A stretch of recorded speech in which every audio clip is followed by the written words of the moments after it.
Meeting order. It's the regular session, Joplin Schools Board of Education, June 28th, 2022. Roll call, please. Pat. Derek Gander. Present. Donnie Greenlee. Present. David Weaver. Present. John Hurd. Present. Bradley Hartwell. Here. Brent Jordan. Present. And Jeff Cope. Present. Thank you. All please stand and join me as we recite the Pledge of Allegiance. I pledge allegiance to the flag of the United States of America and to the republic for which it stands, one nation, under God, indivisible, with liberty and justice for all. Thank you very much. First up, if we could have an approval of the agenda. Second. Motion by Derek, second by Riley. Please vote. Yes. Yes. Yes. Yes. Yes. Yes. Yes, that passes. Thank you. Okay, first up, we've got some celebrations. That's the way we like to kick it off. So first up. All right, here we go. Sweepstakes winner, the East Middle School Band performed at the Music for All Festival at Worlds of Fun on Thursday, May 12th. The ensemble earned a first division rating, was selected as a sweepstakes winner, and received first place for all the middle school, junior high bands in their division. The band is comprised of students in 7th and 8th grade and is under the direction of Sherry Wright. So congratulations. Fun time. Next up, one terrific team. We are thankful for the team of volunteers from James River Church who came out last weekend for their Project Partnership event. This hardworking crew spent their morning washing and sanitizing the entire Joplin school bus fleet. We're honored to work with great partners as we all endeavor to help our students. This is the 4th year they've come out and spent their time helping Joplin schools. So we thank them very much for their partnership in the community. Next up, McKinley on the move. Students attending summer school at McKinley Elementary enjoyed field trips to the Neosho Fish Hatchery and to the Springfield Zoo. So education, but some fun too this summer. So it's nice to see them out there. And then they've got their pictures there of everything they saw over the summer break. Next up, Irving. Irving field trips. They went to Oceans Adventures, King Jack Park. They went bowling and to Mercy Park. So they've been all over town. And again, it's good to have learning, but it's summertime, so it's okay to have some fun while they're there too. So next up, Irving Camp Time. They had an engineering, Lego construction, sewing, science experiments, and Play-Doh creations, which were just some of the fun activities students enjoyed during camp time. All right. And next up, Soaring Heights. Soaring Heights summer school students enjoyed field trips, a wide variety of engaging camp opportunities, and some fun school-wide challenges that promoted problem solving. So, and it was well attended this year's summer school. Not to be outdone, the high school presented the SpongeBob musical. The Southwest Missouri Regional Youth Theater presented another crowd pleaser this summer, the SpongeBob musical. Total of 54 students from Joplin, Carl Junction, Webb City, Neosho, and Mount Vernon high schools participated in the fun-filled escapades to save SpongeBob's underwater city of Bikini Bottom before a volcano erupts. So it's nice to be not just in our own community, but in our neighboring schools too. And then we have some guests with us here today. This is the Class 5 All-State Track 2002 boys team, which took second place. Congratulations, guys. I actually have some certificates for you. So as I call your name, I'm going to have you come up here. I'm going to hand you a certificate. We're going to take a picture of you, and then we'll take a picture of you all when we're done. So it was interesting to watch these guys. The unfortunate thing is the track season extends longer than the school season. So for the seniors, we got to keep them a couple extra days. Sorry about that. You're welcome, parents. First up, Zabin Barnes. Zabin was in the 4x800 medley relay. They took 5th place as a team. Congratulations.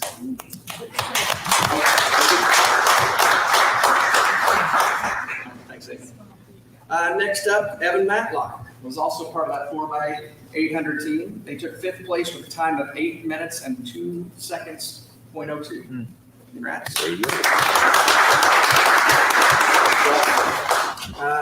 Nick Horton. All right, Nick, and surprisingly, also part of the 4x800, 5th place. Congratulations. All right. I don't see Cameron here tonight, but Cameron was one of our female track stars. She was an all-state track finisher in multiple events. The mixed pair 100-meter dash, she took 2nd place with a time of 19:32. Mixed pair 200-meter dash, 3rd place 37:27. Mixed pair 400-meter dash, 2nd place 1:18.32. And mixed pair 800-meter dash, she took 3rd place at 2:47.58. And she represented Joplin very well. This was something she started in 8th grade. She's been tearing it up, and she's, I think, her way to Arizona State in the fall. So congratulations to her. Next up, Jenna Lee. Is Jenna Lee here? No. Jenna Lee is not here. She's out of town. She was a Class 5 All-State finisher. She took 4th in the 1,600-meter run, a time of 4 minutes and 59.85 seconds. And the 800-meter run, 7th place, 2 minutes, 16.98 seconds. And she was fantastic all season, and she's off to Cambridge, Cornell. Congratulations to her. All right, Hobbs. All right, Hobbs Campbell, Class 5 All-State track finisher, 1,600-meter run, 2nd place, 4:12.19. 800-meter run, 5th place, 1:56.88. And the 4x800-meter relay, 5th place, 8:02.02. Congratulations. He's going to be a senior this year, so he'll be on 1 more year. You got 1 more year. All right. Next up, Donovan Watkins. He's our caller. He's already on. So he did the shot put. His distance was 61 feet, 11.5 inches, and he was a state champion for Class 5. So congratulations. Those team points were also very valuable, so thank you for that. I think that's it. That's all we got. Donovan, I'm sorry. Now, come on up. Donovan was in two events, state champion in the triple jump, 15.14 meters, and long jump, 7.70. Congratulations. And you're off to, is it Oklahoma State? Oklahoma. Yeah, Oklahoma. Sorry. Boomer. Thank you.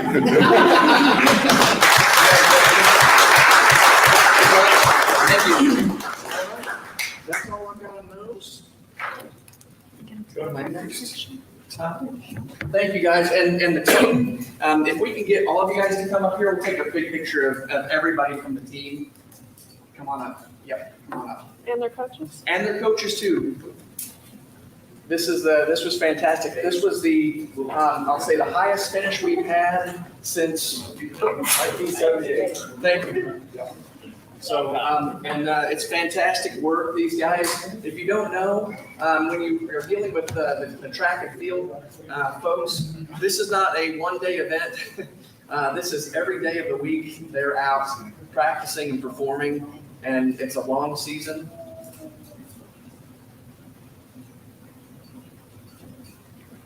And we thank you for everything you guys did to help us this year. Congratulations. Congratulations.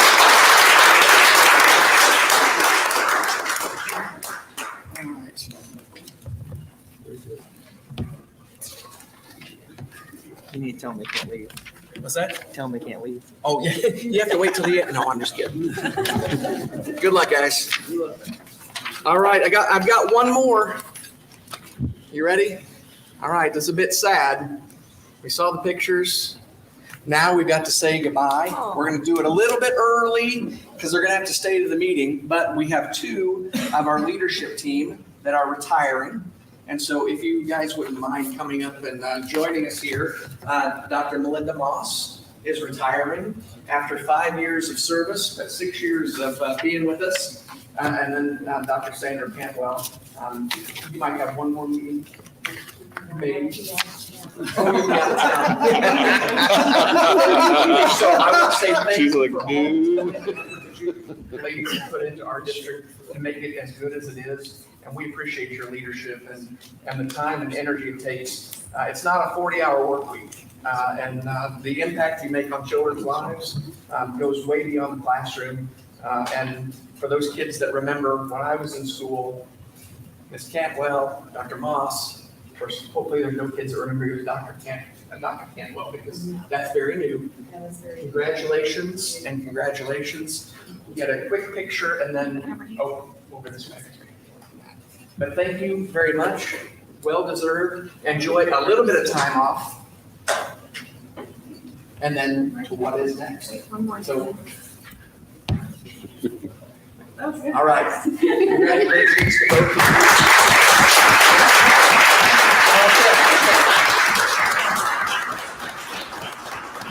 And then we make you work again. So, Okay, that's all right. thank you. All right, that concludes our celebrations for this evening. Next up, we've got the Data Analysis Committee.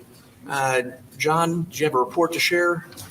Yeah, certainly I'd like to share a couple of points in that we met as our committee a week or so ago. And there are a couple of things I'd call out. First of all, the one of the things that popped out was that when you look at the amount of transition that we have within our school district within a given year, whether it's in our district, out of our district, or within our district, we have about a third of the students moving around. And so that's a lot of movement that you have. And that's a challenge, obviously, for all of our school teachers and administrators. But on the positive side, I'd just call a couple of statistics.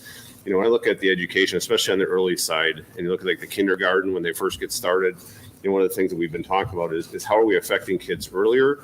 So you get that good foundational learning, which helps them then springboard into the further grades. And so one of the things I think we did a great job on is when you look at our kindergarten kids, from a proficiency standpoint, as they walked into fall, we had 25% of kids at proficiency. By the end of the spring, we're up to 55%. And that just is a credit to our teachers and our schools on the effect that we've had to be able to double that from what we started with. The other one I'd call out is also in when you look at the math side of life is we're starting again in the low 20s, and we're able to bring that up as you go all through various grades into the high 30s. There's still a lot of work to be done, but we're showing some good progress there.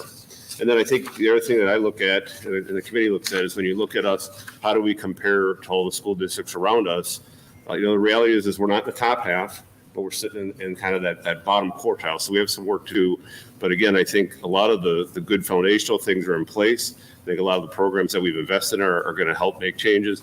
Dr. Sarah Mwangi and her team, I think some of the foundational things we're putting in place is going to help drive some of that performance as we move forward. And again, I'll call out that, we're really challenged though with the amount of kids that move in and through our district within the year. I think that's probably the highest of anyone around here. So we've got a challenge with that, but I think that we understand that, and part of it is understanding where you have issues, and then what are the things we're doing to put in place. So really positive with the work Sarah and her team is doing to help us with that. So I think more good things to come as we progress there, obviously. All right, thanks, John. And Dr. Mwanga is going to share something related to the data committee right there that we asked her to do some homework from the last meeting. And this is probably an appropriate place to share that info. Yeah, so we did some surveys. So we look at a lot of different opportunities in regards to professional development on the classified and certified side. So Matt, I'll just have you kind of click through as I talk. Survey participation varies, as you know, especially as you get into the spring season. But on the classified side, about 91% of those who participated found it very valuable. But probably that second statistic is really interesting, that 71% said that it had a very strong influence on their desire to stay employed with us. So one of the strategies on the classified side was to, our paras, for example, they don't get paid over 12 months. And so that extra duty opportunity really helps support their desire to stay with us and finish out that school year. So there were some positives with that. I'll just call out a few different things from the feedback of the staff because it brought even more than probably what I was anticipating seeing, that I think is really powerful. Obviously, our clerical is looking for some more tech training, and that continues to grow. And some of our clerical staff, it's been a while since they've had more tech training, so we're working on that. Mental health obviously was a pattern. Our parents as teachers, as John mentioned, with our early foundation with reading instruction, our parents as teachers start at birth to 5. And so one of the things that they are interested in is the early childhood letters training. And so that was another example of some really good feedback we got from them. The other part, and Mac, I'm all a couple slides in probably. Yep, one more. There you go. On the facilities side, I thought this was really powerful. Our skilled craft wanted to, one of their highest ratings of conversations that we were having, develop how to provide opportunities to allow for development into furthering a career with Joplin schools, and our custodial, in a similar manner, leadership training. So as you know, on our classified side, we grow a lot of our own in that area. And so I thought that was really powerful that not only an employee identified that, but it got one of the highest ratings as far as reflecting on that type of learning. And transportation, the big one for them was student management techniques as they deal, especially with our special needs population, continuing to develop those ideas. On the certified side, 5 different opportunities, and we just they discussed the purpose of these. So every course had a different purpose, anything from Canvas basic training all the way to we are going to start digging into writing curriculum and writing the subject, writing curriculum, to give us some foundation and create dialogue and urgency as we start moving into that development. So each one of those had a different purpose, and just some reflections from the field, some key things, really, really positive feedback with Canvas, that course. The impact measurement side, they had a sandbox course that they could use and practice some of these tools with, in addition to some of the courses that they already have. We had a lot of really great feedback of how that impacted then their daily design and knowing the different access and tools that they had available. Some of the other highly rated feedback pieces were the self-paced option. That seemed to be a very popular piece of feedback. And then really the writing one was really powerful because we had PK-12 involved in those conversations. As we get into the survey feedback of those who participated, and it was a rather lower response rate, they all participated in the course feedback. And so that survey data was qualitative, not just quantitative. So it took some time to decipher.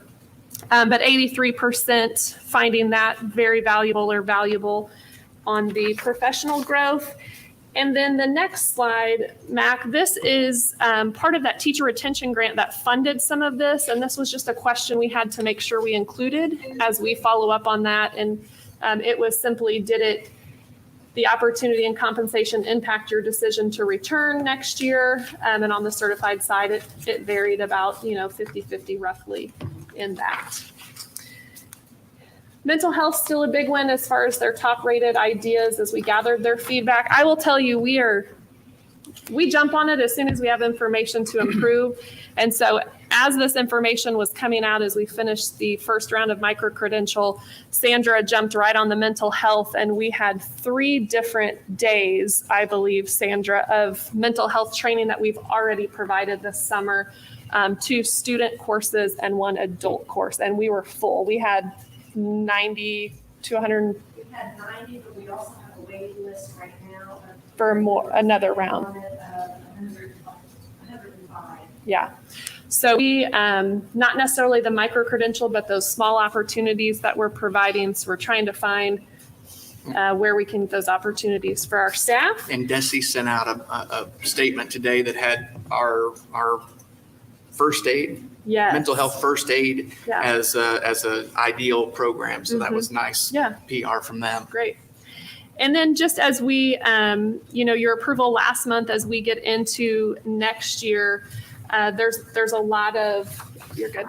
there's a lot of things that we've looked to improve and some that we've already been improving. So, anything from the grading of it, of how we factor in that and the support of JPDT, all the way to the expansion. We're expanding that knowledge. So we've been hitting early grades hard with early literacy, but now we have secondary SPED and resource teachers who are wanting this similar because they also have non-readers in those older grades. So we will start a district cohort this next year for that. Secondary math course, our high school department head has already created that course and putting that together to generate some math conversation. We know that's a weakness in an area we need to grow in, as well as we're also digging into some assessment writing and our English learners as we look at that programming, analyzing that, how we get more strategies into the general classroom and not just in our EL classroom. So we'll be looking at that course as well. So I talked a lot, Jeff. Okay, There's thank the you. summary. I You're said keep it welcome. to 2 minutes, and you took Dr. Langford's advice. Sorry. All right. Next up, Board Finance Committee. David? Yes, the Board Finance Committee met last week, and the primary issue for discussion was the budget, which we'll be looking at later in the meeting. And this Finance Committee is committed to doing what's best for our children, to give them the best education that we can and prepare them for success in life. And so that's first. In doing so, we want to make sure that we take care of our certified and classified staff to provide salaries that are competitive and benefits. And so we reviewed the budget. Several questions were asked, and we believe there's a budget that is fiscally conservative, that is going to serve our district well. And I look forward to that being presented later in the meeting. Thank you. Thank you. One other thing for the MSBA delegate, I went to the Igniting Great Ideas Summit, and that is where they adopt their platform for the year. And MSBA has on staff folks in Jefferson City to help promote the topics and ideas that school boards find important. Topics such as finance, instruction, personnel, school and community and family relations, school board governance and operations, and federal government issues that are also included. It was held in St. Louis a couple weeks ago. Fantastic opportunity to meet other districts and other board representatives that are having some of the same experiences that we are. So if you got an opportunity to attend one of those, it's the content is great, but also meeting other people that you can kind of share successes and learnings from. So I wanted to share that as well. Okay, now we're up to Superintendent's data report. Okay, and construction update. I saw Chad back there, and oh, there they are. Come on up, gentlemen. I saw some pictures today that were quite exciting.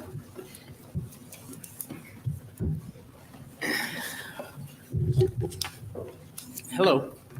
Well, Dr. Moss, congratulations on your retirement as a huge part of the project. We're certainly going to miss providing you with regular updates on this beautiful building. So thank you for your I bet involvement. I find a way to get some of that. I suspect you will. Yes.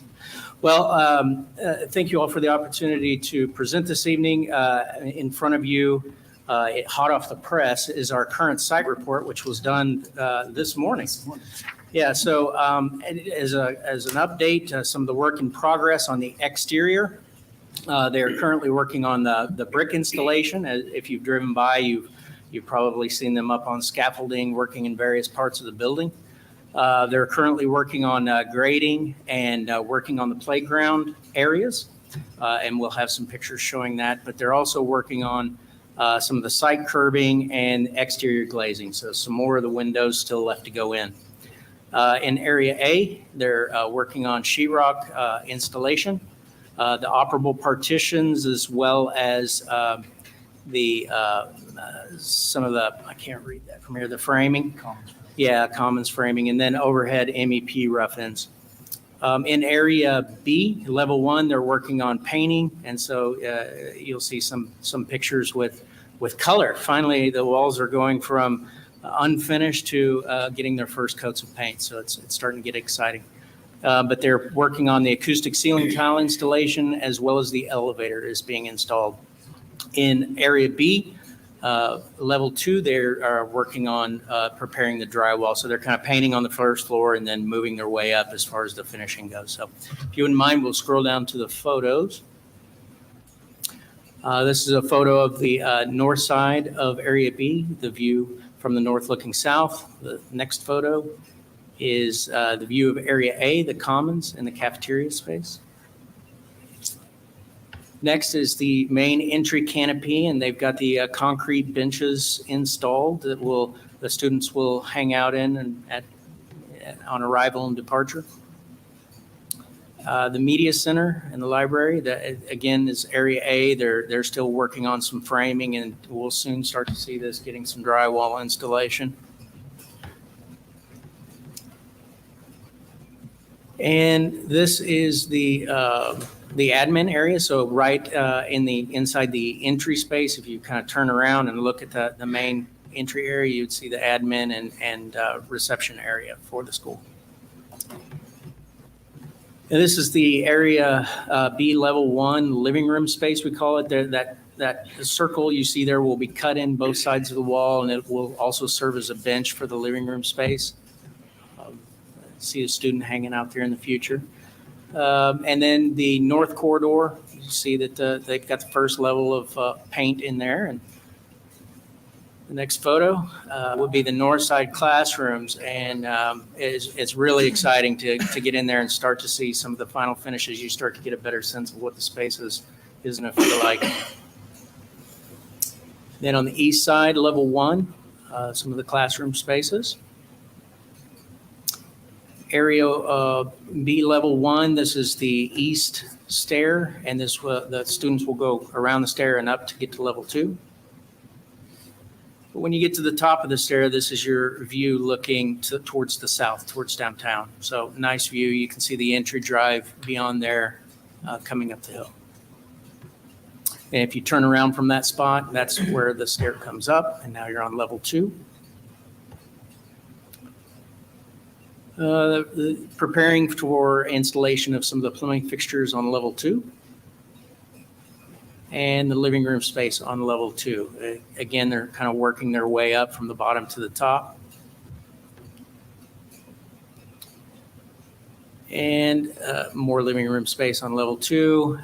This is over in Area A, and this is the art room, and you can see the pipe railing hanging there that will allow them to hang different types of lighting or hang some sculptures or anything they want to experiment with and have a little fun in their art room.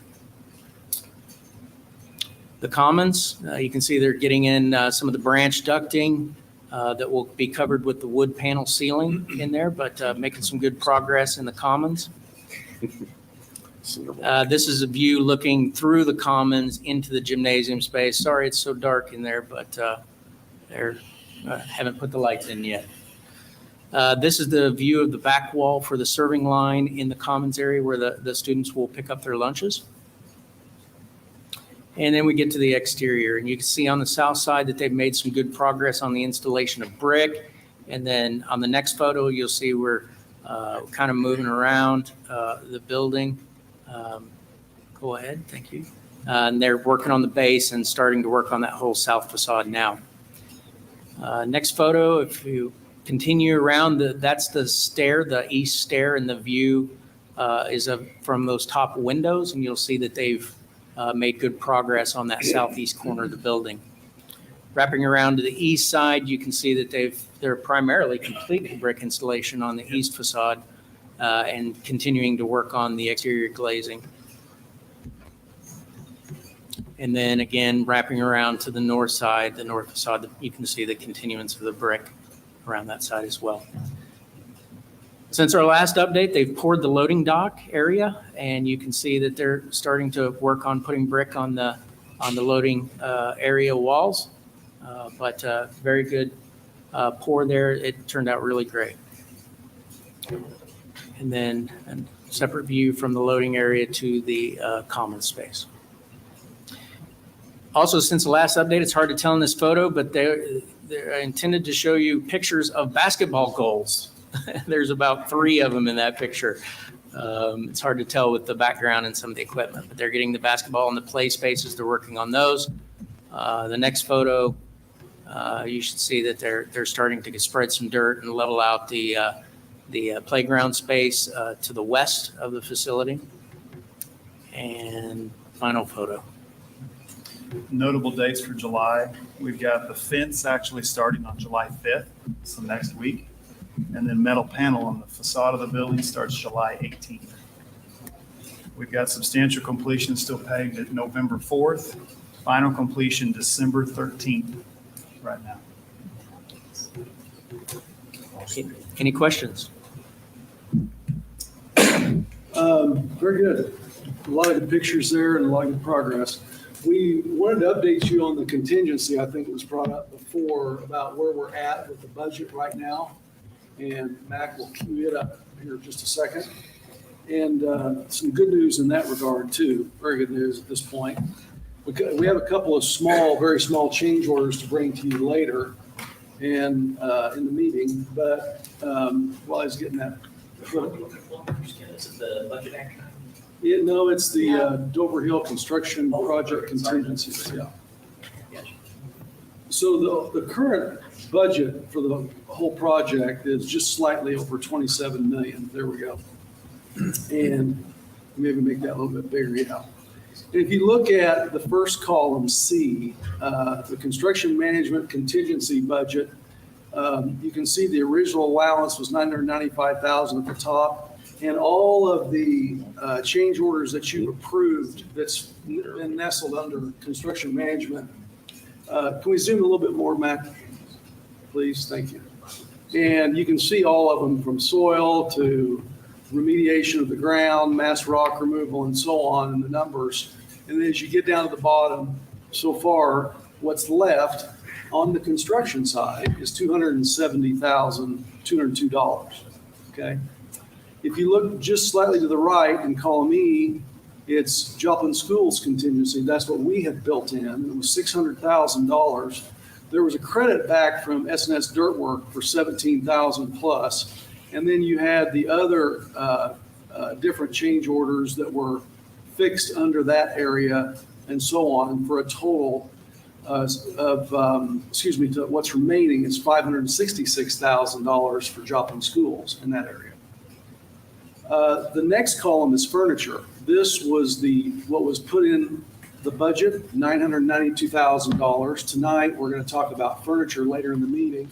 If you scroll all the way down, you'll see the number 529,474. So we'll get ahead of ourselves a little bit. And so that's significantly under. It was a very good process, and we'll talk about that later to get there. Eric and his team has done a really good job too with IT in terms of all the things that we need in that area. So those items are listed below, and those we are now sitting at $31,000 left based on what we were projected to be able to spend, which was $324,000.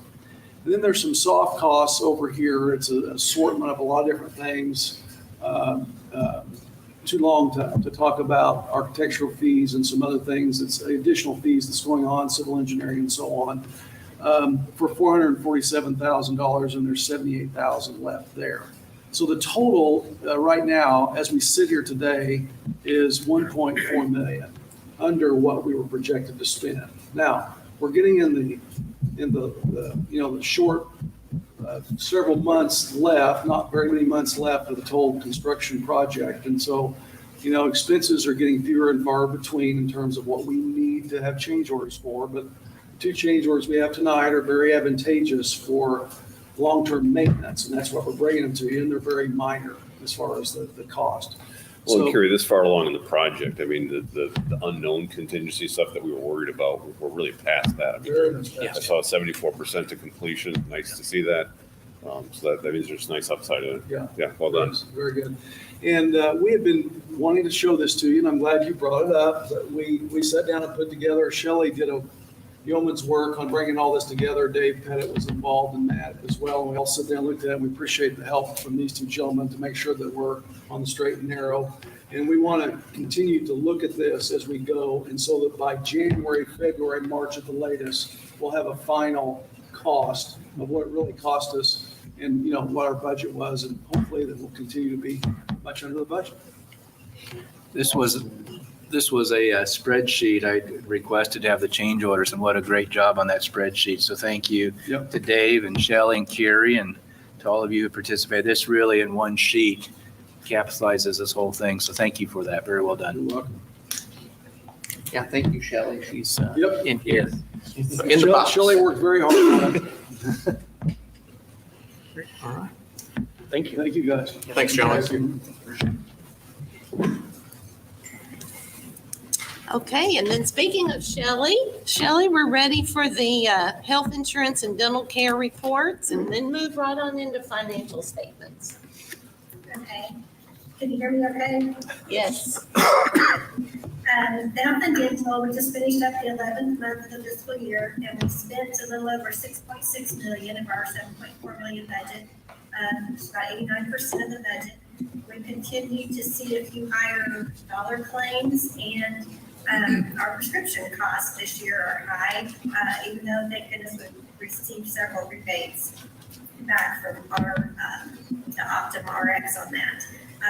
And just I kind of looked back on our health fund decline in the past 2 years, and it's declined about 1.1 million. And we knew we were, Jamie had been working on bringing this down a little bit, but we have kept our premiums the same over the past 4 years, so we'll probably be revisiting some changes to the health plan in the next month or two for you.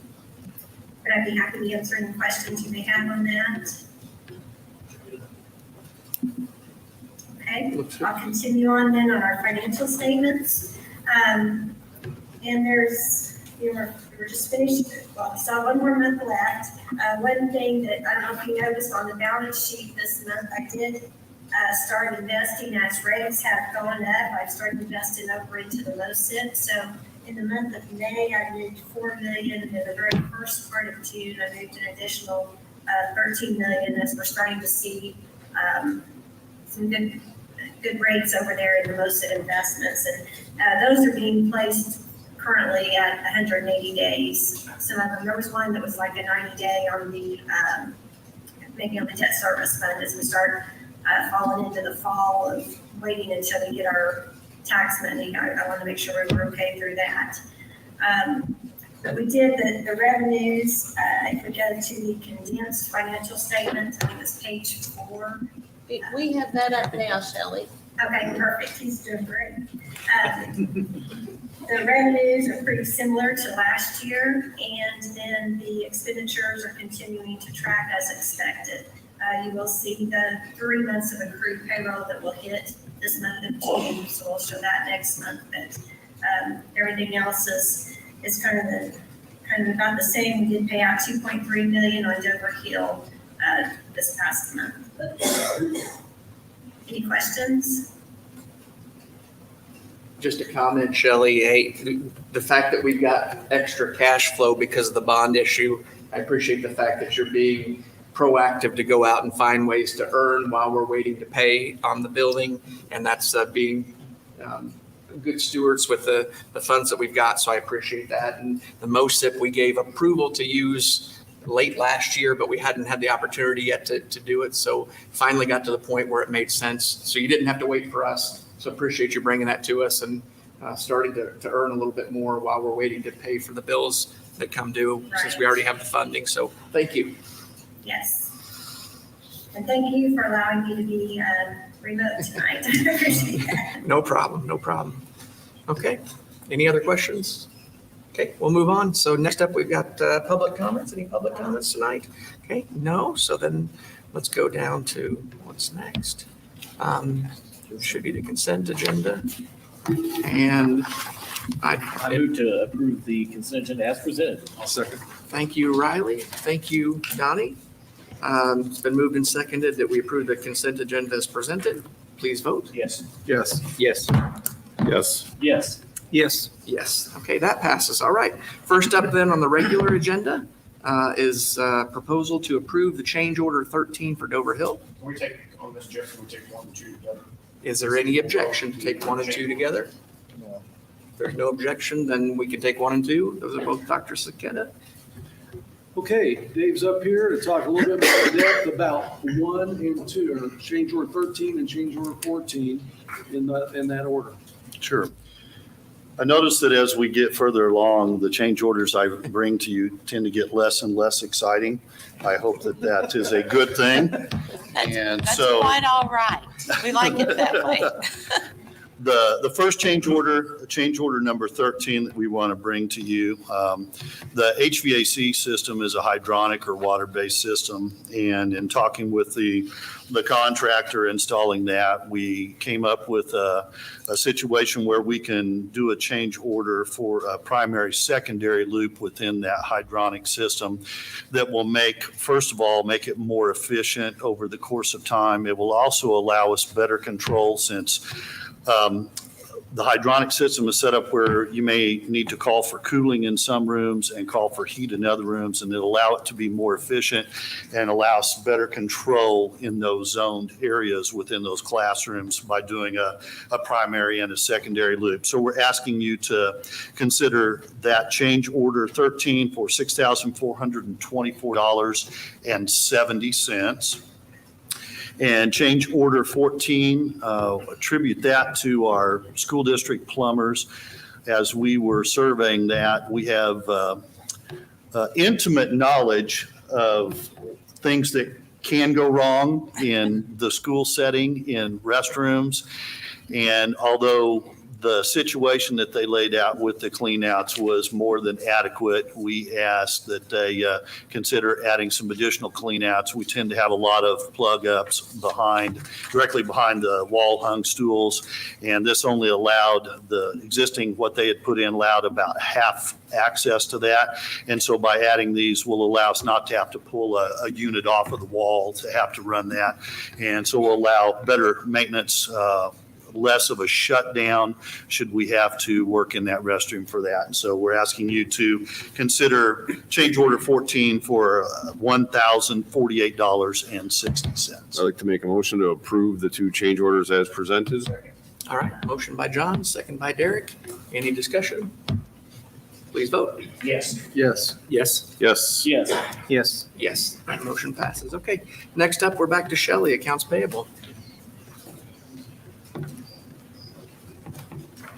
Okay, sorry, the accounts payable tonight, the bill list is $14,020,756. We're bringing to you, this does represent 2 monthly payrolls on there, so that's a big difference there. A year ago, it was $7,073,000, and it's just all in timing of how those payrolls fell in the bill list. Any questions or? I make a motion to pay bills. Second. Motion by Derek, second by David. Any discussion? Okay, please vote. Yes. Yes. Yes. Yes. Yes. Yes. Yes, that motion passes. Thank you. All right, and then we're back to Shelley still for the budget for 22-23. Okay, the budget, we're bringing the budget to you tonight. And significant input has been gathered from leadership in the various programs and services provided to the students served by Joplin schools. The result of this combined effort is a budget that we're properly aligning with the goals and mission of Joplin schools. And all staff members involved have endeavored to develop a sustainable plan that will continue to serve the needs of all Joplin school students. The projection is based upon current information generated prior to the completion of the current fiscal year. So like all adopted budgets, this year will be dynamic as we progress through the year. Changes will be required as more complete data is available. And the most critical monitoring involves the operations budget, which includes the general and the special teachers fund that contain our expected recurring annual expenses. We included 2 charts to provide a snapshot view for fiscal year 23, and we're projecting approximately $102.5 million in total revenues and approximately $125.5 million in expenditures. In this budget, we're placing $2.5 million of the classroom trust fund over into the capital projects fund this year, when it's normally all placed in the general fund. We're also placing the M&M surtax, which will be a little over $2 million in lieu of tax. We're estimating to be around $40,000, and intangible tax around $50,000, and all of these will also be placed in the capital projects fund. that amounts to 4.7 million that we would normally, sometimes we place in the general fund. And this is possible due to the additional funds from ESSER 3 that we'll be requesting from prior year expenditures. The debt service and the capital project differences are due to recognizing in revenue the bond proceeds from the 2017 refinancing and the 2020 bond in fiscal years 2018 and 2021. But the expense is not recognized until we actually pay that out. So in fiscal year 23, we'll be paying the remainder of the 2017 refinance out of the debt service fund, which has all been held in escrow since we did that refinancing back in 2017. And we're also then projecting to pay out the remainder of the 2020 bond for the completion of Dover Hill. And they're shown as an expense this year because that's how we have to account for them. So the remaining, we also have the remaining portion of the Judd press box renovation that will be paid this year. And we will continue to receive revenue on this project in future years. And all of that has been raised from the community. So the documents that I've attached are supporting the recommendation. We include the projected revenue and expenditure statements as well as a projected balance sheet. So Mac, if you could go to page 5, that shows the projected balance sheet. And that top section shows the projected balances for fiscal year 22 and where we're starting, plus any restricted or committed balances to arrive at unrestricted funds. So the only fund that I changed from what I brought to you last month was the capital projects fund. And I went ahead and put the balance to show the restricted amounts because what we were showing at the end of last year, or for this year, was like if we were going to pay everything out. That was kind of how we've been projecting that all along. So we can just continue with that. But now I'm showing that that's really going to be down in restricted funds. And then we also are showing in the restricted amount is the capital expenditures that were approved in February meeting, which is around $5 million this year. So that's what makes up that 14 million. And then the middle section shows projected revenue and projected fund transfers and projected expenditures. And then the bottom section is the projected fund balances for fiscal year 23. And we continue to be well positioned financially with the addition of ESSER funds and have the opportunity to grow our capital funds balance for future needs. And that's kind of what we've been doing the last couple of years, is moving some of our items that we normally wouldn't place in the capital projects fund. We're putting them over there to help with future expenditures that we may see in our buildings as we move through the next several years. So then the next page, I added this thanks to John Hurd's conversation this afternoon. It shows a kind of a revenue and expenditure comparison by year. It wasn't in your original packet. This was just added this afternoon. They're kind of showing what our total revenues for the past years, and then our expenditures by fund for the past years. And fiscal year 20, fiscal year 21 are both the actual numbers, but fiscal year 22 is just based on the budget that was approved last month, final budget revisions, and then fiscal year 23 is our budget that we're bringing tonight. And as the next few pages then will show revenue sources by type of fund, like local revenue, county, state, and then comparison for the next 3 years.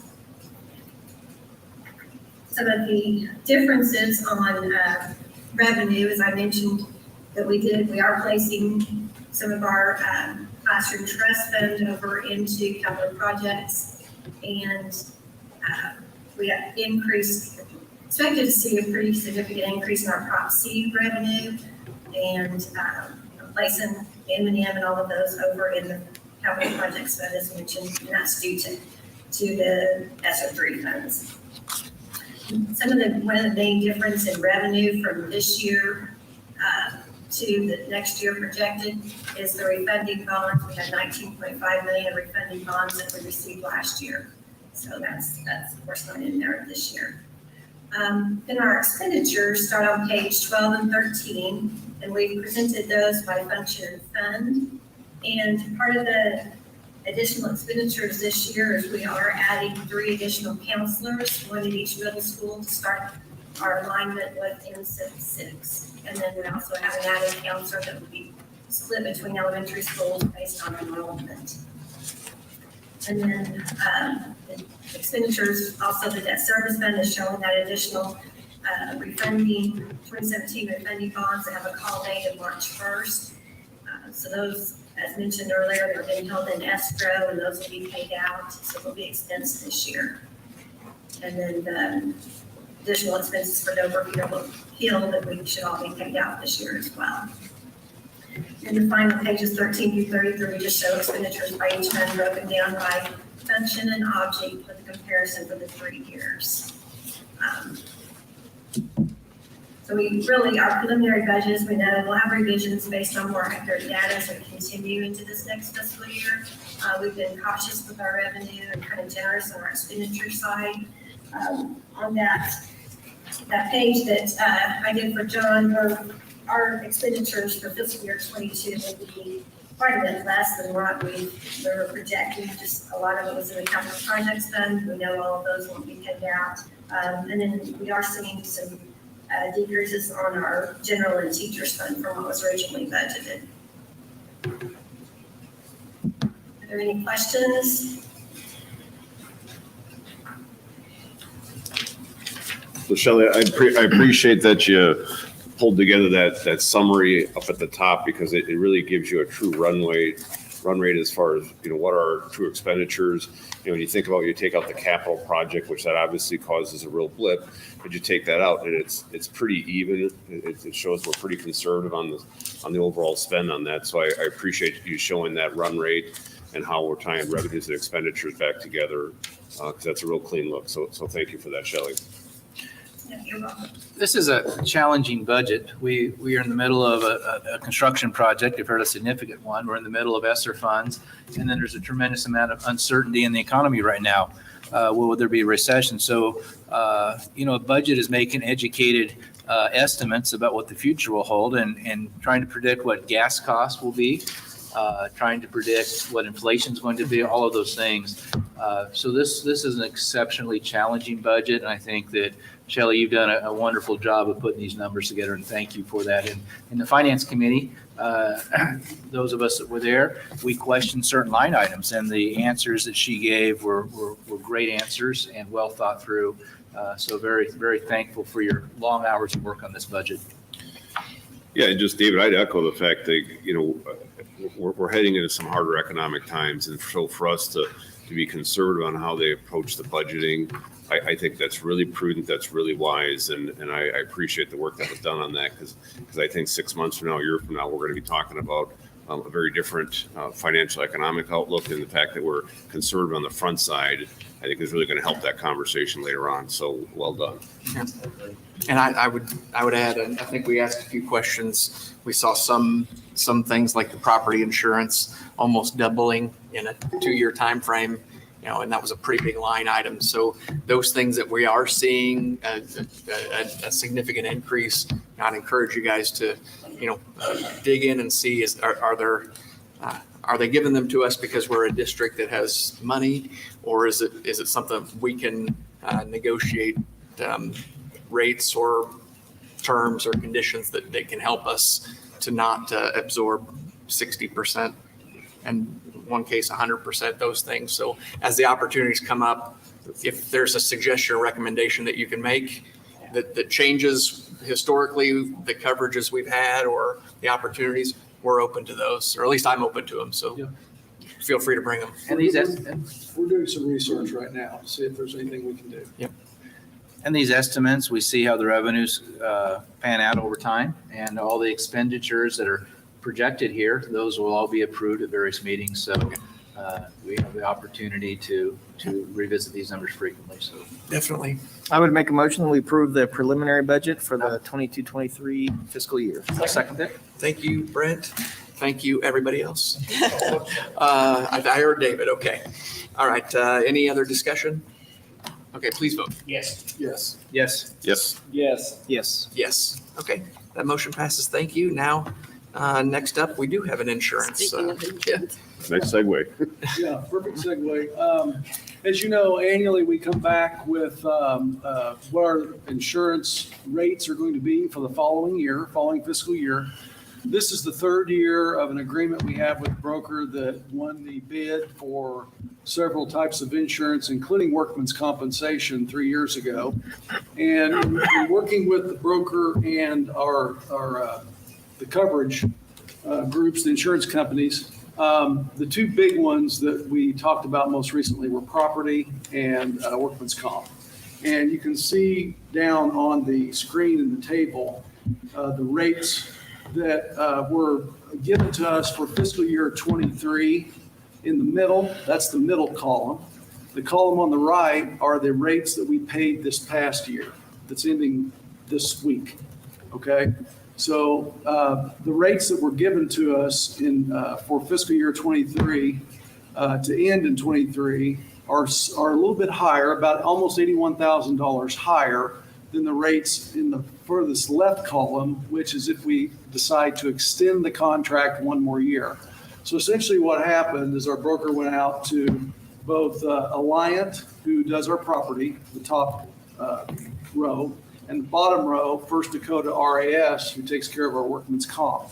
And so what happened was, one of the reasons for the increase in property was we felt like, or we found out after another appraisal after several years that we, based on new costs and everything else when it comes to appraisals, that we were underinsured. So there's a significant difference, about 74 million that we came back. There was a significant percentage that we wanted to make sure that we were insured for all of our property, well over $400 million for all of our property. So that came back. That was a third-party independent appraisal. Okay, so that was part of the increase for property, as well as the fact that prices increase annually because of claims and so on, spread out throughout, depending on where you get your insurance. Alliant is one of the few companies that have bid our insurance over the last several years. So we've had them for 4 years. The other one is RAS First Dakota. They are down at the bottom. They had an increase as well. You can see from 344,000 to 404,000 in that middle column, but they took a reduction down to 379,000 if we would extend the year as well. So one of the reasons on that was our payroll got bigger. Okay, salary increases, wage increases went up, so our payrolls got bigger. Okay. And also our claims, our mod rate is sitting at 0.92 at the moment, and it takes a while for that to kick in. Now, we've improved our mod rate slightly over the last 3 years, but we have to not have another year to fall off when it comes to injuries and claims and so on.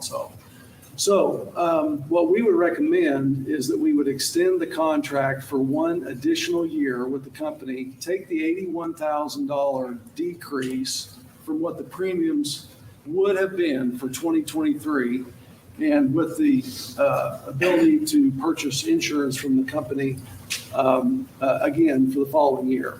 Now, on top of that, is going to Jeff's point and John's point we talked earlier, we are putting a set of questions into Alliant to see if there's any potential premium reductions from this, depending upon certain risks that we might want to take, potentially, depending on what the item is, if there's any exclusions that we could take that would help us with our premiums if we so see fit. You know, we want to make sure that we make wise decisions if we decide to do anything like that. But they would be minimal and very strategic if we do. But we just want to know the options. Also the deductible, without even changing the potential exclusions, if there's any deductible changes that we might want to look at. And John and I talked about that as well. So which column are you recommending, Carrie? So we're recommending fiscal year 23 contract extended to 6/30/24. Our broker has discussed keeping those costs in line for next year as well, the following year as well, to be very close or below what that middle column is for the following year. So this year was a bigger jump for property because of the appraisals. It was a lot.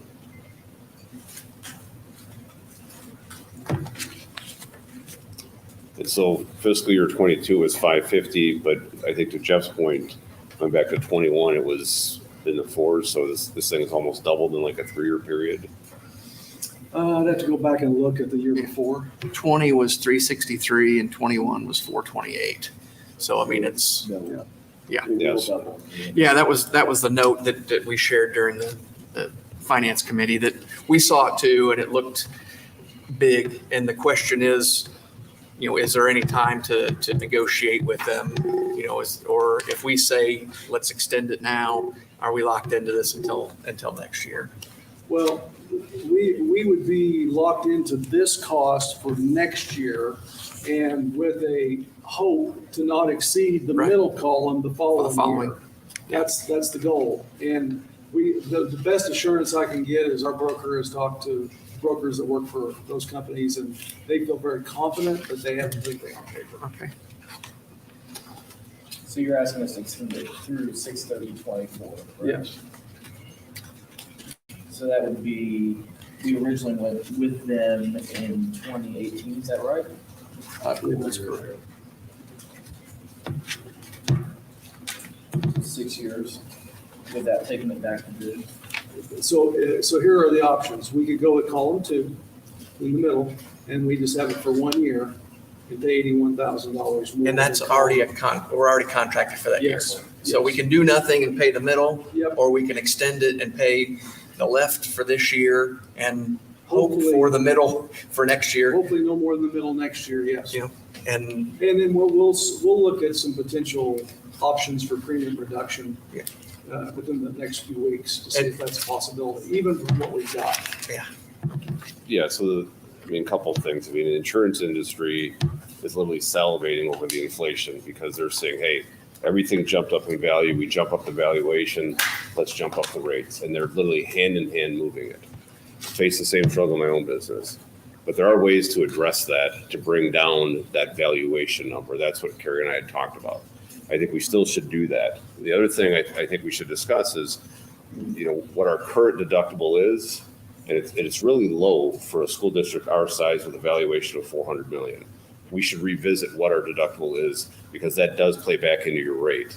And I think when you look at that, you've got those couple levers to play with as far as what do you want covered? Is it 100% valuation, meaning like the dirt got removed as the school was wiped out and all the concrete's gone, all the sidewalks are gone, all the utilities are gone?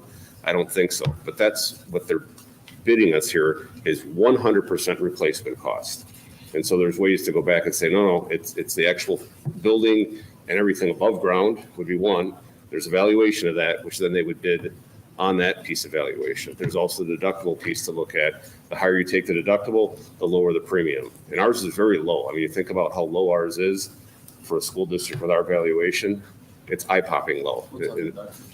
200,000. On hail and wind, and then there's some different deductibles depending upon what it is, and those are things that we can discuss as well. Hail and wind is, when we had the tornado, our deductible was, I believe it was $5,000, if you can believe that. And I remember hearing that story when Travelers wrote the check, and nobody gets deductibles like that anymore, especially not for hail and wind. So if a tornado comes, or a bad windstorm or hailstorm tears up a bunch of roofs, several roofs, we're only out $250,000.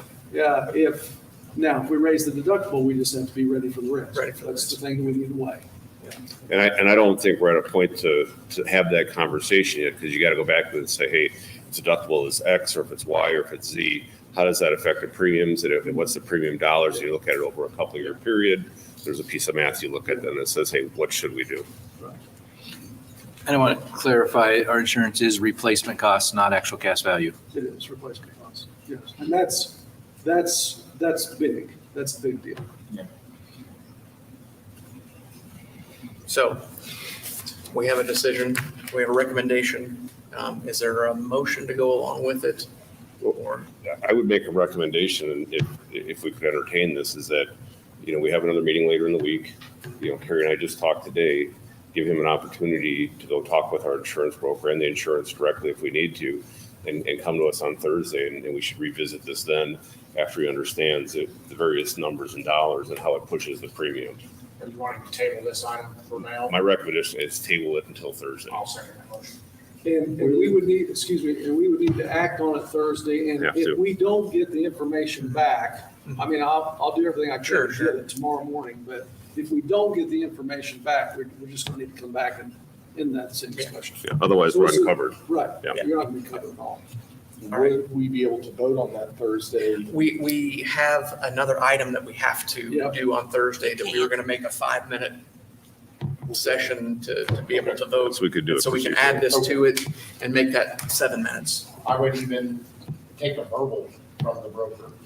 Yes, or would you be all right with that if we had a verbal from the broker? Saying, yes, if we went up this much and deductible or whatever, it's gonna save us this much, and to be able to make that vote? They usually have it in a table and they can respond pretty Yeah. quickly. It's not difficult for them to do that. The other thing is we did not get the cyber insurance in time for tonight's meeting.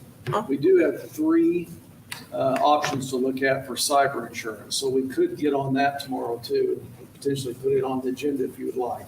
I think we're going to be together for our work session, so if we can do a little bit of work that saves us trouble, we're going to be there anyway. So Okay. I would say there's a motion and a second. To table this item until Thursday? Yep. Yes, And any more discussion? Please vote. Yes. Yes. Yes. yes. Yes. Yes. Yes, the motion table is passed. Thank you, everyone. Next up, we've got the Just see what we can- meal price adjustment. Good evening. I guess I come before you to inform the district that no free lunch waiver is before us for the next school year. So with increasing prices of food and supplies, I'm taking a very conservative approach of only a nickel price increase, but also decreasing our breakfast price. So I believe that having free breakfast is supporting the district's mission of education and filling the stomachs or the bellies of our students and getting them and preparing them to learn. I did attach to our action item here, area prices. And I think you'll find it very, very surprising that we're probably in the very bottom tier of the lowest cost for a meal. I mean, I think there's even a high school lunch somewhere in the $3, $3.50 range, and ours is proposed to be $2.25. So I think, This is the one quartile I want us to be in the low section on. yes, Thank you. correct, Thank you. correct. One time we're going to be in the low, right? But Rick, do you feel confident that a nickel that'll get you covered? I mean, you guys do a great job as it is stretching the dollars, but is a nickel doable? I think it is, especially with, I think it's House bill that just recently passed. They're actually going to increase the free and reduced reimbursement rate by 15 cents for the breakfast, an additional 40 cents for lunch. Okay. So I think it'll put it very, very close to where our reimbursement rates were this year. And I believe that is very sufficient. I guess I don't want to stab at, say, 25-cent price increase as some other districts, because it just seems to be a lot at one time for a family. Or if you maybe raise a nickel a year, it's maybe a little softer approach than just a one-time 2-3 year a quarter raise. And prior to you being on the board, John, of course, you got to keep it during the COVID time and everything else, but that's exactly what we've been doing. And I believe the last time we had a price increase was 3 or 4 years ago. Yeah. So only to be a nickel, I think it's very, probably a very conservative approach. But I believe with our efficiencies and effective management style of our cafeteria managers and staff, I believe it's doable. And didn't you share before that there's a minimum that we're required to charge? Yes, according to the USDA Paid Lunch Equity Act, they want to try to keep us in balance with our free and reduced, our free reimbursement rate checked with our paid rate, and we're well below where the federal government would like us to see too. But one of the caveats in that is if you have a healthy fund balance in our food service program, you're not required to raise lunch prices. If you're in the negative, you'd be required to raise lunch prices. I think that's an important thing to share is we are lower than the federal government would like. Correct, especially on our paid lunch. But we're making the adjustments, the minimum that we think we need, I hope. Right.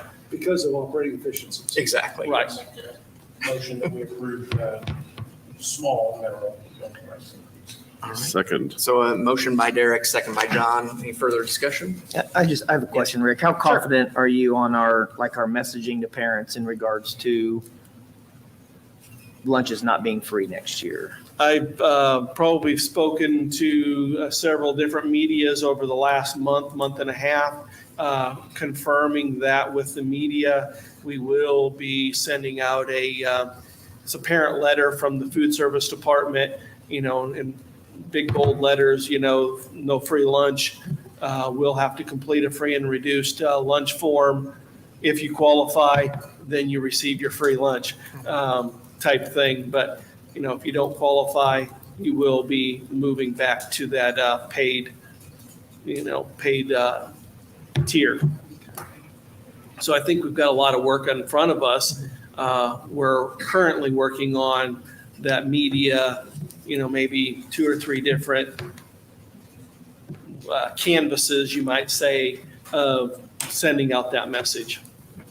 Thank you. And working with Sarah Coyne on maybe sharing our Facebook post and again, getting with the media at the beginning of the year as we typically do.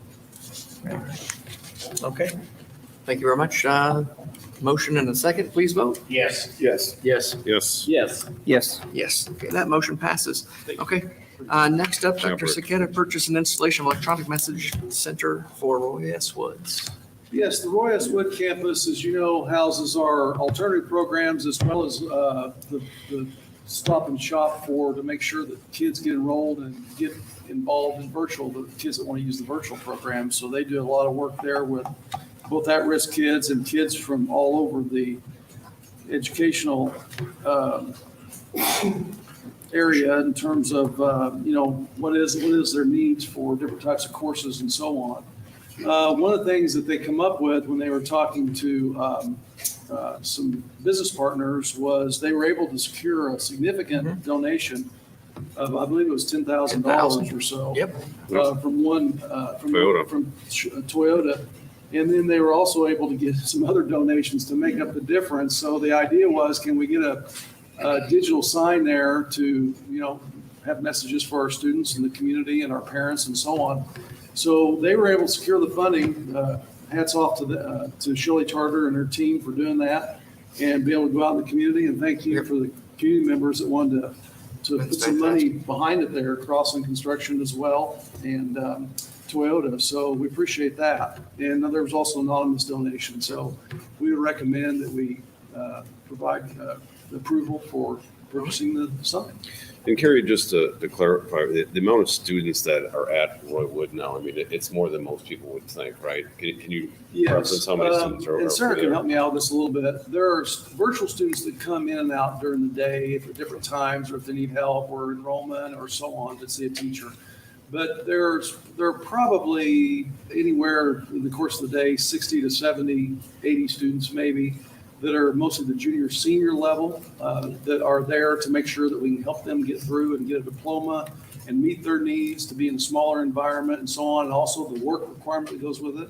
But we also have students that are enrolled full-time at the high school that are bussed over during the day in the JAG program. So when you add those students to it, I don't know, that's at least another 50, 60, 70 kids, I would assume. So there could be Is it 60 in on-site, JAG? in and out. Yeah, roughly 60. 60. Say every There could morning and be afternoon. In and out all day, 200 kids. They're Yep. pretty quickly in and out. And then several of that 200 are going to be there for an extended period of time, usually at least 2 hours. So there's a lot of kids in and out of the door there, and that we're helping in a variety of means to help them progress through the education system. Fantastic. I make a motion that we approve the purchase of installation of electronic. Second. All right, motion by Derek, second by Donnie. Any further discussion? I would just like to say, I think this is the only school in the district that doesn't have a sign right now.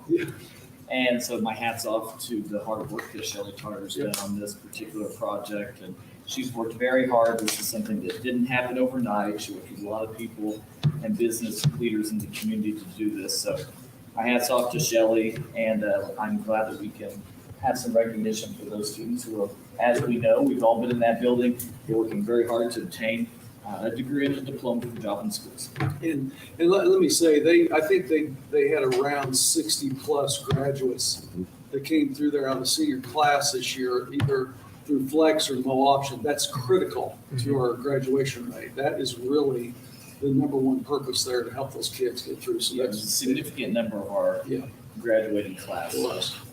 Fantastic. All right, it's been moved and seconded. Please vote. Yes. Yes. Yes. Yes. Yes. Yes. Yes, that motion passes. Next up, we're going to appoint our board treasurer, Dr. Moss. Yes, and I almost feel like we can take items 8 and 9 together. Any It's- objection? No objection. Go ahead. So every year on or before the 15th of July, we need to appoint a treasurer and a board secretary.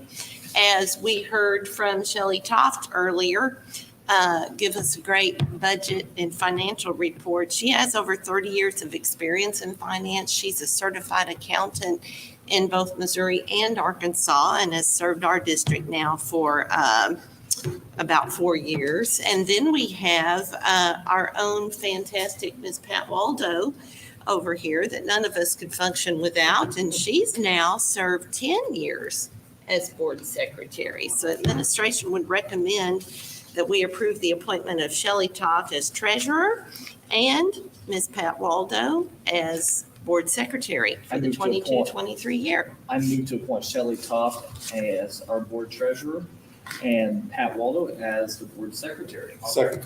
All right. Motion by Riley, second by Donnie. Any discussion? Can we squeeze an extra year into Pat's too? No Okay, pressure. it's not No really a pressure. motion. Okay, all right. Please vote. Yes. Yes. Yes. Yes. Yes. Yes. Yes, that passed. Thank you, ladies. We really appreciate the service you give to Joplin School. So thank you for volunteering, as I would say. Next up, we've got the purchase of furniture, fixtures, and equipment. Okay, while Mac is hopefully queuing up a little 3D type visual of the school, I want to talk to you real quickly about the furniture at Dover. We talked earlier, it was a little over $529,000 of the $900 and some odd $1,000 budget that we had in there. And when you see this visual here, you'll get a kind of look at what some of the classrooms are going to look like. We spent a lot of time with Brett Engel and Shelby Frakes. Matt Harding was in on it. Several of the faculty members from both West Central and Columbia throughout the last 6 months or so, and discussions. Also, Kate at CGA came up and helped us with the colors, because we want to match the colors as much as possible. And so I think we spent the better part of one day just talking about colors. So here's an example for you of what you might see if you were a drone.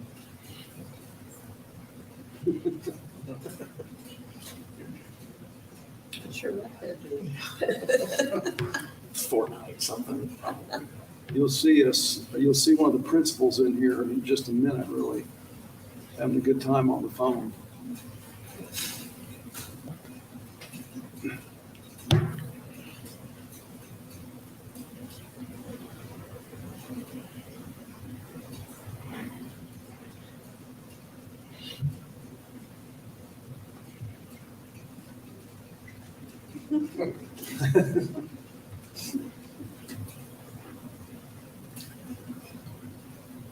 So when we met with Freedom, as you know, we approved them. We did the classroom packages, the office and the workroom packages, the learning park packages. You'll see an example here, and if not this one, the second example. And then also the cafeteria package. The cafeteria tables are going to be similar to the ones at Irving. in the fact that they're longer and rectangular tables, but they can be adjusted to make benches. So if you want to utilize them as benches to watch a production on the stage, you can do that. So they're dual purpose, and they chose to go with those. And we sat down and really, they gave us 2 or 3 proposals, and we sat down and value engineered, so to speak. Look at those kids, they're having a good time there. But, got our prices down and tried to be as tactically correct as possible for what's needed there, and also what would last and what would look right.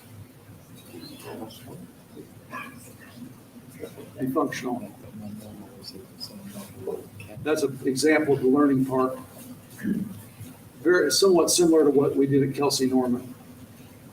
Looks great. Yeah, and Kelsey Norman, they've been very happy with their furniture and everything. So most of the furniture is from the same company.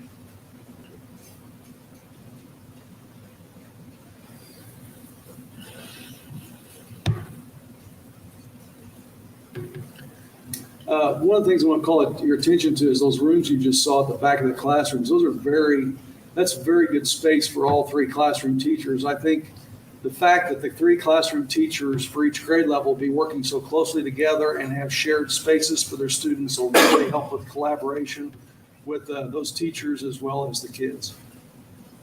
I'd like to make a motion that we approve the spend for the furniture, fixtures, and equipment at Dover as Carrie has outlined. All right, motion by John, second by Derek. Discussion, please. What is our timeline on delivery? Is this all in stock? I know supply chain issues have been a real challenge. So good question. And 6 months ago to a year, well, a little more than 6 months ago, we started having those questions, posing those questions to our vendor, as well as I saw the owner of the Marco Group, and I talked not only to the owner, but I also talked to one of their leading salesmen several months ago, and they knew that they were going to get a big order with some certain things, because we'd already been working with Tyler at Freedom, and so they had put in orders already based on that knowledge, and so they've all assured me that we were going to be able to get our furniture in the month of October. And so one of the things that when Crossland starts turning over parts of the building to us that's safe for us to put furniture in, library, media center being probably one of the big ones first, the goal would be to start putting in different sections of the building in October as soon as possible. But everything, we have to get this order in now placed, because that will ensure that everything's going to be there. But we got the numbers into them at the end of May, so we feel like we're in pretty good shape. All right. We had a motion and a second. Please vote. Yes. Yes. Yes. Yes. Yes. Yes. Yes, that motion passes. Thank you. Next up, Tools Forever Student Account Provisioning. Okay, Aaron and Hunter are here to talk to us a little bit more in depth about this tool that we need for student accounts, and to kind of give you a little bit of background of some of the different things that we have and we do, and how this is important for us for internet security. Okay. All right. So currently we use a program called iShare. So it's a script that essentially talks between our student information system, PowerSchool, and between our Windows accounts, which is called Active Directory. And a couple of the problems that we're having with it is that it takes about 72 hours for it to sync between Active Directory, Google, GoGuardian, and all the other accounts that they have. And obviously that can cause some issues with students being able to start class, and especially if they're newly enrolled and things like that. Right, so currently the sync runs at midnight every night. So if you're a new student, you enroll on Monday at 8 a.m. Your account in Active Directory is not going to be created until that next morning or midnight. That does not include GoGuardian, Canvas. Those accounts are created after. So you're looking at to onboard a student currently, depending on as long as everything runs correctly, somewhere between 48 and 72 hours. And so that's a long period of time for a new student to not be fully engaged.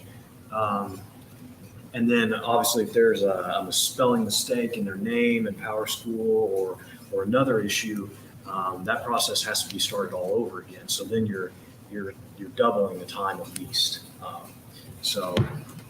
That's really a hindrance for new enrollments, especially at the beginning of the year when there's so many, and you're trying to get everybody to hit the ground running right away.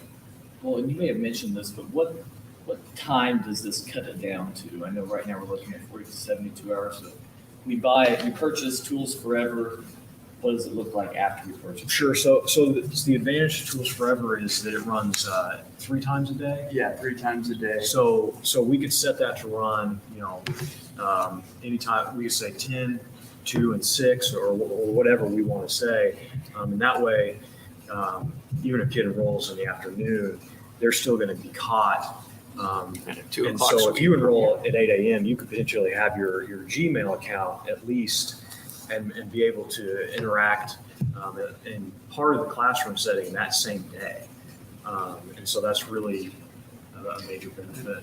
And what is the cost of the current product that we've been using? What was that? The current product that we've been using? It's called iShare. It was What's the cost? the cost currently is about $5,000 for iShare. There is a couple of benefits besides just speed for it. One of the things is that iShare is kind of inflexible on how we manage student accounts. Say, again, a student account's name is changed. It does take a while, and it is a pretty extraneous process in order to make that change happen. How many students does this affect? What was that? How many students does this affect? All of them. So all 7,500 students? Yes. Correct. Yeah, so it's a $15,000 increase, but over 7,500 students. Do I hear that in the form of a motion, John? That's like $2 a student. I'd like to make a motion We to. don't want to take more of your time than necessary. We think you're just being good. All right. Yes. All right, motion by Derek, second by Riley. Any other discussion? Once you say go, how long does it take to get it? Will be up by summer or? Yes, this is something that we plan on having before the school year. Perfect, great. Good. Please vote. Yes. Yes. Yes. Yes. Yes. Yes. Yes, that motion passes. Thank you, gentlemen. Thank you. And one more item. One more, okay. Encore here, we got the new MacBook Airs. We have new MacBook Airs, 70 new MacBook Airs to replace outdated staff devices across the district. I think it says 20 are going to secretaries, 2 to the gifted staff, and 48 evenly distributed throughout. Just typical rotation of MacBooks. How many years are we trying to do on MacBooks mostly? I don't know that we've set a number. I know there are still some from 2011, a few floating out there. Okay. So there's some that are long in the tooth. Typical on our rotation schedule. I move to approve the purchase of the new MacBook Airs. Second. All right, Yep. motion by Riley, second by Derek. Any discussion? Is there a plan for the ones that will be replaced, where they'll go? The ones that are, if they're old enough, if they're the 2011 models, we do have a product called Neverware. And it's actually been bought by Google, and it's transitioning to a Google, I believe it's called Google Flex. And so a lot of our older devices, we can install Chrome OS on them and repurpose a lot of those older devices. And that includes some of those older MacBook Airs. All right, and will these be in by school starting? What's the lead time on these? I'm not, I would Okay. assume they would be in by school start. Okay. Yeah. Maybe check it out, let Kerry know, he'll let us know. Yeah. All right, motion and second, please vote. Yes. Yes. Yes. Yes. Yes. Yes. Yes, that motion passes. Okay, last thing, pluses and deltas. So, Delta, we're losing Dr. Moss. We're losing Sandra. She's out there too. So sorry about that, but I guess the plus is you guys are going to get to have new life. So congratulations. Well, when I think a plus for me is just that I'm extremely optimistic about the future of Joplin schools. I'm very optimistic about the leadership team that is in place and the smooth transition that Carrie and I have experienced. And I think that the positive trajectory is very optimistic to continue. And then just the sound fiscal health that is behind that was exhibited tonight. And I appreciate John's positive comments about how we're growing students, and then our spring data committee showed that, and the optimism around what Dr. Mwangi and her team are doing to set that foundational improvement, and that we've seen positive growth. So while it's bittersweet that this is my last board meeting with you guys, because I've come to love you very much, I am extremely optimistic about your future, and I know that you're in extremely good hands. Sure. I wanted to say, I got to meet Dr. Moss the first time on the facilities committee and looking at what to do with all of our buildings, but Columbia and West Central zeroed in, and that moved to recommendation and then a bond committee. I don't know how she did it, because I think I went to a third of those meetings and I felt like I was gone all the time promoting that or giving information.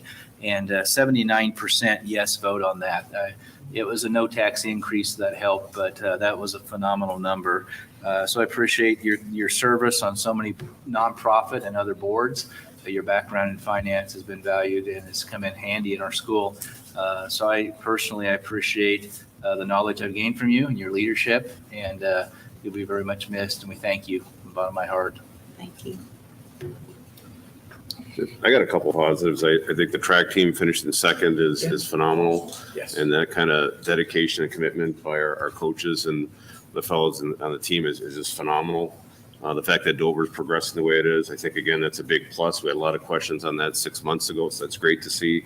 Also, that investment in our students by adding those counselors, I think that's huge. I'm a big believer in that earlier intervention and catching kids before they fail and helping guide them, I think, is extremely important. So I couldn't be more pleased that the district is investing in that through counselors and bringing them to our school district. And then also, Shelley Tarter over at Royas Woods, I mean, spend an afternoon with her and you walk away positive. That energy and enthusiasm and dedication that she brings for that group of students over there. I mean, if you could bottle that, you could sell it for $1 million a bottle, because it's just phenomenal. So I'm going to call her out because I think that she does a great job over there. I echo everything that's been said so far, and I just want to say thanks to Sandra from a personal standpoint, and to the public, and Dr. Moss, excellent people to work with, couldn't ask for better. I appreciate your leadership and everything that we did over the years, and all the teamwork with you and everybody else we all were involved in. And Dr. Moss, thank you for everything, and especially the smoothest transition as I can hope for. And we'll see you on Friday, right? Anyway, thank you very much. I mean, I'm excited for your future, and I appreciate you. Another plus, I echo everything as well that's been said. We'll have to do some musical chairs at the next meeting. So Carrie, you'll move up front. We'll have Jordan Dickey and Matt Harding join us as well. So we're excited for them. Both products of Joplin. I've been here a long time. Matt Harding for a substantial amount of time. Jordan Dickey left for a while and now is back. So we're excited to have both of them at the table with us at our July board meeting. I got something, we talked about the bus cleaning that happened in the community. Our bus driver fleet, whoever volunteered to come in, like clockwork, they were all professional. They were great to work with. They were efficient, and they all made it an effort to say thank you to the people that were helping them. So just top notch. Thank you. Appreciate that, guys. That means a lot. That you guys don't take. I know it. You guys don't take it for granted. And you guys said thank you, and I said we do it one time a year. You guys do it every day. So thank you very much. All right. Make a motion to adjourn. I'll second. Motion by Riley, second by Derek. Please vote. Yes. Yes. Yes. Yes. Yes. Yes. We're adjourned. Pleasure. Thank you. Greg said you'll be around, so I don't have to get